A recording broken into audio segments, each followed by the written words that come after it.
को मेरा नमस्ते, जय मसीह। प्रभु का धन्यवाद करते हैं। आइए हम वचन में चलते हैं। इब्रानियों 10 अध्याय, सभी लोग ध्यान से सुनिएगा। परमेश्वर के समीप जाएं, यानी परमेश्वर के पास हम सभी लोग जाएं। हालेलुया। पढ़ो। इसलिए हे भाइयों, जब हमें यीशु के लहू के द्वारा उस नए और जीवते मार्ग से पवित्र स्थान में प्रवेश करने का विवाह हो गया है। हालेलुया। इसलिए हे भाइयों, जब हमें यीशु के लहू के द्वारा उसे नए और जीवित मार्ग से, हालेलुया, हमारा प्रभु, देखिए ये क्यों बोल रही हूँ, ध्यान से सुनो। वचन कहता है, इसलिए हे भाइयों, अब जब हम यीशु के लहू के द्वारा नए और जीवित मार्ग से, यानी यीशु के लहू के द्वारा हमें क्या हुआ, नए श्री से हम जन्मे। जैसे कहते नहीं है कि आपके अंदर सब कुछ नया हो जाना चाहिए, बदल जाना चाहिए। पुराना जीवन आपको छोड़ देना चाहिए, नया जीवन आपको ले लेना चाहिए। सोनी जी, हालेलुया। यहाँ पे कहता है, जीवते मार्ग से पवित्र स्थान में प्रवेश करने का हिवाव हो गया। हालेलुया। जीते स्थान में, हालेलुया। जब आप जीवित हैं तो आप परमेश्वर की स्तुति महिमा करो, प्रभु की प्रार्थनाएं करो। आगे पढ़ो। जो उसने पर्दे अर्थात अपने शरीर में से होकर हमारे लिए भविष्य अभिषेक किया है। हालेलुया। लेकिन यहाँ पे वचन क्या कहता है, जो उसने पर्दे अर्थात अपने शरीर में होकर हमारे लिए अभिषेक किया है। हालेलुया। उसने क्या किया, हमारे लिए अभिषेक किया है। हमें परमेश्वर ने उठाया है, विपत्ति से बचाया है, हमें क्या किया, फिर से नया बना दिया, फिर से हमारे जीवन का सफलता दिया है। कोई समस्या आया, प्रभु के पास आए पहले, और अब मैं अपने आप को जांच लो कि पहले आप क्या थे और प्रभु के पास आने से क्या हुआ। हालेलुया। प्रभु के पास आने में क्या हुआ। हालेलुया। आगे पढ़िए। अब क्योंकि और इसलिए कि हमारा ऐसा महान याजक है जो परमेश्वर के अधिकारी हैं। हालेलुया। और इसलिए कि हमारा एक महायाजक है, हमारा एक परमेश्वर है जो परमेश्वर के घर का अधिकारी है। हमारा एक सहायक है, वो कौन है, पवित्र आत्मा, जो हमें परमेश्वर से मेल कराने ले चलता है, जो परमेश्वर से मिलाता है। हालेलुया। हाँ, आगे बढ़िए। तो आओ हम सच्चे मन और पूरे विश्वास के साथ और विवेक का दोष दूर करने के लिए हृदय पर छिड़काव लेकर और देह को शुद्ध जल में धुलकर परमेश्वर के समीप जाएं। हालेलुया। यहाँ पे वचन ये बोलता है कि आओ हम सब प्रभु की शरण में आओ, हम सब परमेश्वर की शरण में चले और प्रभु से क्या करें, प्रभु के देह में शामिल हो जाए। हम सब उसके शरीर में शामिल होना है। हालेलुया। यहाँ पे कहता है, आओ हम सच्चे मन से और पूरे विश्वास के साथ, हालेलुया, पूरे विश्वास के साथ और विवेक का दोष दूर करने के लिए हृदय का छिड़काव लेकर और देह को शुद्ध जल से धुलकर परमेश्वर के समीप आए। मेरे प्रियो, मेरे भाई बहनों, ये शरीर को जब तक आप कितना भी शरीर को तेल मालिश, यानी कितना भी आप वो शैम्पू या साबुन अपने शरीर पे लगा दे, कितना भी ऊपर से कहते हैं ऊपर का बर्तन मांजोगे पर अंदर के बर्तन गंदा है। जब अंदर का बर्तन गंदा होगा, क्या उस पर आप खाना खा सकेंगे? नहीं ना।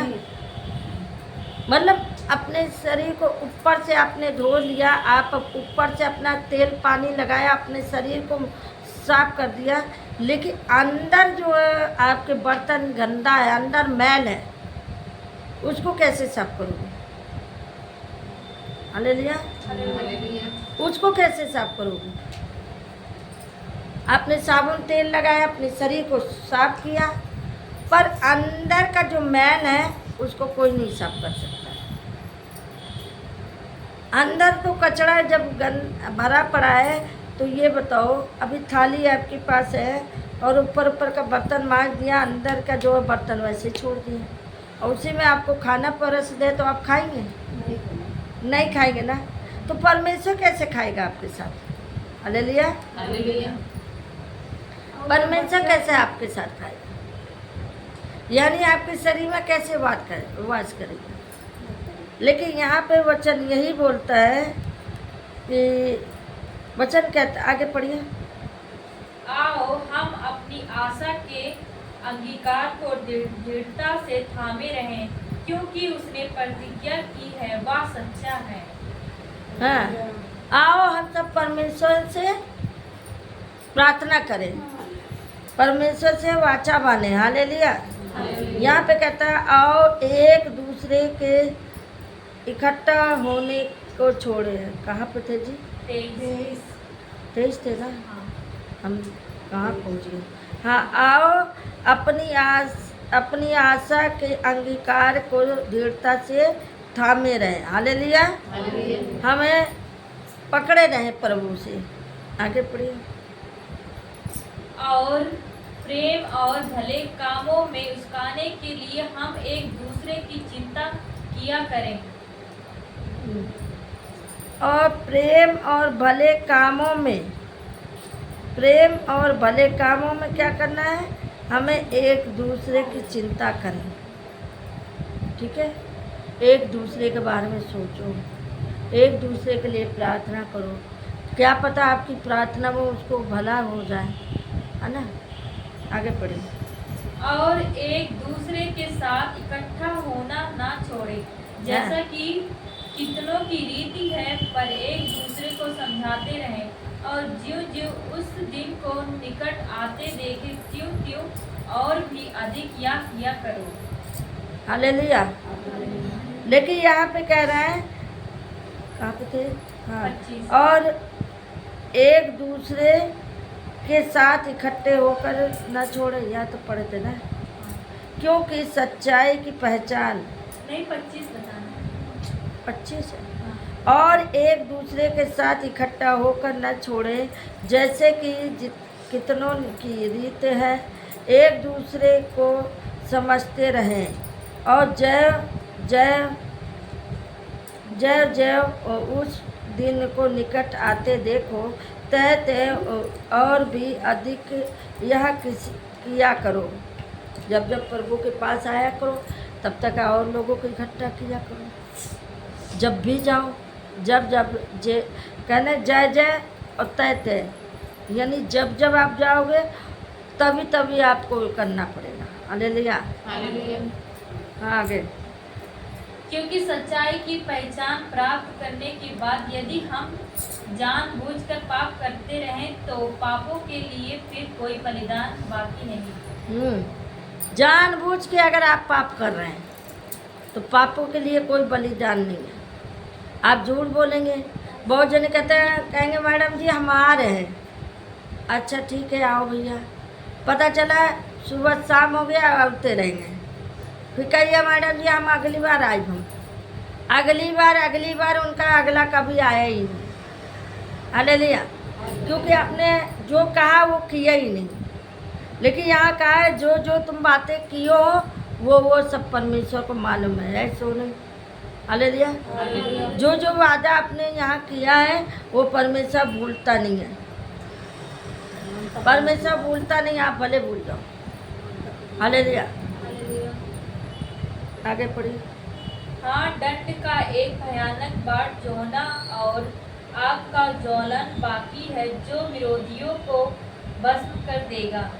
हाँ, दंड पाना। हालेलुया। जब आपको दंड मिलेगा तभी आप दौड़ेंगे। सुख में कोई प्रभु के पास नहीं आया, ये सोच लेना। कोई ना कोई समस्या लेकर हर कोई आया प्रभु के पास। कोई चंगा भला आया है, हम भी आए, दुख से आए, नहीं तो प्रभु को नहीं जानते कौन है प्रभु। जब हमें दुख पड़ा तभी हमें खोज निकले कि प्रभु है कहाँ, कौन हमारे सुनने वाला है। लेकिन यहाँ पे क्या कह रहा है, हाँ, दंड का एक भयानक वाट जोड़ता और आग का, हालेलुया, यहाँ पे कहता है भयानक दंड। अगर आपको सहना है तो आप करिए, छोड़ दीजिए प्रभु को, देख लीजिए आप आजमा के। ना आपको विपत्ति घेर ले तभी कहना, फिर कहोगे हमको परमेश्वर ने दंड दे दिया। गलती तो आपकी है तो प्रभु कैसे देगा? गलती आपकी है तो सजा कौन भोगेगा? हम, हालेलुया। लेकिन यहाँ पे क्या कहना, हाँ, दंड का एक भयानक वाट जोड़ना और आग का ज्वाला बाकी है जो विरोधियों को भस्म कर देता है। हालेलुया। यहीं पर हम समाप्त करते पड़े जाए। शुभ प्रभु।